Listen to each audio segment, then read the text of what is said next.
let me take you back over here to the history blueprint for a second because, Reuven Shilowa, the Mossad founder, did you know that Reinhard Gehlen, a Nazi, was then used through Operation Paperclip or whatever you want to call it, where we picked up a whole bunch of Nazis with the British and we parsed them out in camps, dustbin and ash can. An interview like that with Loftus was much like the ultimate history lesson with Gatto, only instead of the school system, it's focused on the intelligence state and the deep state and globalists and the infiltrators of the Anglo-American establishment. And through that line of study, I read all of John's books in order to draft a timeline set of questions for that interview. So there's quite a lot of interesting things that he's covered in his span.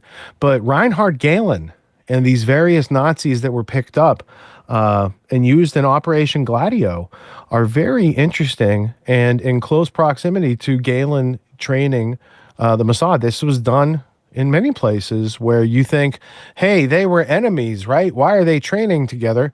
Because behind the scenes, there's something called the double cross system. And I'll show you that real quick over here.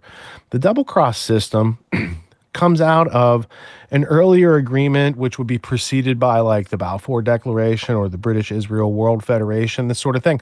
There's two groups and they have goals, and both of their goals depend on kind of subverting America, let's say. So you get us into a couple world wars, you get us into some terrorist events, you get us into overthrowing and doing some coups. The double cross system, and John Cecil Masterman, director of MI6, back at the time. Let me find Cecil Masterman someplace. Anyway, the double cross system, here he is right here, was an Anglo-American interaction.